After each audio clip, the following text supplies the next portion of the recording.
क्या पाजी बदमाश, सब कुछ बोल दिया। गोपू भाई मेरे से गलती होगी, मेरे को माफ कर दो प्लीज, मैं हाथ जोड़कर माफी मांगता हूँ। भाई जी माफ भी कर दो ना। ठीक है, पुरानी कुछ करने से पहले सोच लिया करना, समझे? हाँ ठीक है, फिर मदद करो ना। सोचूंगा। पर सोचने का वक्त का है। कितने रुपए चाहिए? 25,000। और तेरे को? 20,000। ठीक है, मैं तुम दोनों के बापों से पैसे निकलवा दूंगा।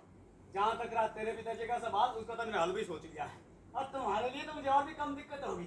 हालांकि उनकी मुट्ठी हमेशा बंद रहती है, लेकिन शुक्र है ऊपर वाले ने अकल कुछ कमी दी है। बुरा मत मानियो, तुम और उनमें जमीन आसमान का फर्क है। वो पार आ रहे मुनीश के पिताजी, पहले मैं उनसे निपट लेता हूँ। मेरा ख्याल है तुम दोनों यहाँ से याद होती रखो। जाओ जाओ, और सुनो, हमें इसको जल्दी भेजना ताकि मैं आगे की प्लानिंग फिट कर सकूँ। हाँ ठीक है। आखिर इतना गधापन ये कर कैसे गया? इस किस्म की शादी में फंस गया। आजकल के लड़के भी ना नीरे उल्लू के पट्टे हैं। नमस्कार मामा साहब। हाँ नमस्कार नमस्कार। ठीक ठाक है गोपू तू? हाँ जी एकदम ठीक ठाक है। लगता है आप अभी तक अपने बेटे को लेकर ही टेंशन में। हाँ यार वाकई नाराज हूँ मैं तो उससे। और मामा साहब, जिंदगी में तो मुसीबतें मुसीबतें। इंसान को चाहिए कि हर वक्त हर मुसीबत का सामना करने के लिए तैयार रहे। काफी अर्से पहले मेरी मुलाकात हुई थी एक साधु महात्मा से।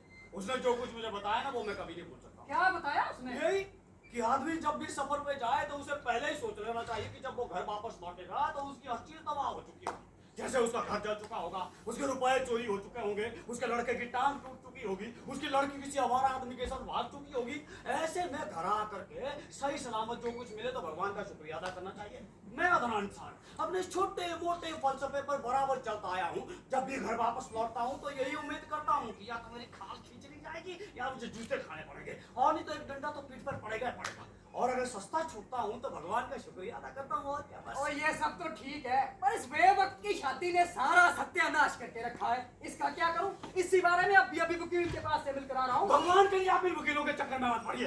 अब जानते तो यहाँ के वकील कैसे होते हैं। जहाँ तक हो सकता है इस मामले को किसी और तरीके से सुलझाने की कोशिश कीजिए। ठीक कह रहे हो तुम, पर कोई रास्ता दिखाई तो दे। एक आइडिया है मेरे पास, अगर आप बुरा ना माने तो। सच कह रहा हूँ मामा साहब, जब से आपको इस मुसीबत में घिरा हुआ देखा ना, मेरा तो खाना पीना छूट गया जी। यही सोचता रहा कि नेक दिल इंसान की किसी ना किसी तरीके से मदद कर सकूं। धन्यवाद, बड़ा बड़ा धन्यवाद। मेरा था जी मैं उस लड़की के भाई से। ओ भाई क्या जी, मामा साहब खरा खासा डाकू ही लगता है जी। किसी का खून कर देना तो उसको चुटकियों का खेल है जी। मैंने किया उसे काफी समझाने की कोशिश। मैंने बोला कि ये मार काट के बजाय समझदार आदमियों की तरह गलबात करके मामला हल कर दिया जाए तो अच्छा है। मैंने तो उसे आपके बारे में बताया जी। मैंने बोला कि वो एक समझदार और दिल के बड़े अच्छे इंसान है। मैंने तो यहाँ तक बताया कि मामा साहब का इलाके में जो रुतबा है वो तो नहीं जानता। मैं पड़ गया हाथों के इसके पीछे मामा साहब। आखिरकार कहने लगा कि कुछ रुपए लेकर के अपनी बहन की शादी के मामले को खत्म कर सकता है। कितने मांगे उसने? और शुरू में तो वो हद से ज्यादा बढ़ गया था जी। क्या मतलब? यही मतलब दो मामा साहब इस बारे में कहना कुछ अरे कुछ कहो तो, कितने मांग रहा है? यही कोई 70-80 हजार से कम नहीं। 70-80 हजार? हाँ जी। वो क्या समझता है कि मैं उल्लू? हाँ जी मामा जी, बिल्कुल यही बात मैंने उसको बोली, पर मैंने उसे साफ इनकार कर दिया। मैंने बोला कि तुमने क्या उन्हें इतना भोला भाला समझ रखा है कि 70-80 हजार रुपए मुफ्त में लुटा देंगे।